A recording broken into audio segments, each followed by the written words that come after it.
So magandang araw mga kabaksing. All set na po ang bakbaka na gaganapin bukas sa Saudi Arabia sa pagitan ni na former heavyweight champion Deontay Wilder kontra sa pambato ng China na si Big Bang Zhilei Zhang. Sa weigh-in na ginanap kanina mga kabaksing ay tumimbang si Wilder ng 214.6 libras. Samantalang si Big Bang Zhilei Zhang ay 282.8 libras. Si Wilder mga kabaksing ay hawak ang matinding kartada na may 43 wins, 42 knockouts at may 3 talo at 1 tabla. Samantalang itong pambato ng China na si Zhilei Zhang ay may 26 wins, 21 knockouts at may 2 talo at 1 tabla din.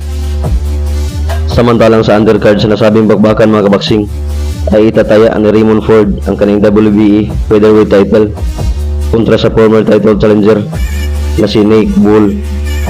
Sa kanilang weigh-in mga kabaksing ay kapwa-pasok ang dalawa sa featherweight division kung saan tumimbang si Ford ng 125.4 libras samantalang si Nick Bull ay 125.8 libras. Si Raymond Ford mga kabaksing ay may kartadang 15 wins, 8 KOs at may 1 tabla, samantalang itong si Nick Bull ang kaniyang challenger ay may 19 wins, 11 KOs at 1 ding tabla. Samantalang sa ibang balita mga kabaksing ay kansilado na po ngayon at inaasahang i-reschedule ang laban sa pagitan ni heavyweight legend Iron Mike Tyson at ni Jake Paul. Ito'y dahil sa medical issues ni Mike Tyson mga kabaksing.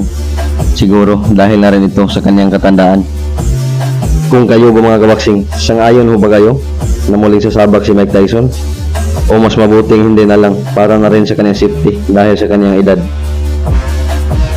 Samantalang sa ibang balita mga kabaksing ay kumpirmado na po ang pagbabalik ng ating pambansang kamao Manny Pacquiao sa ibabaw ng luna. Nagaganapin raw ngayong July 28 sa kasalukuyang taon sa bansang Japan under sa Rizin Fighting Federation. Ngunit hindi pa pinangalanan kung sino ang makakalaban ng ating pambansang kamao mga kabaksing sa isang exhibition match.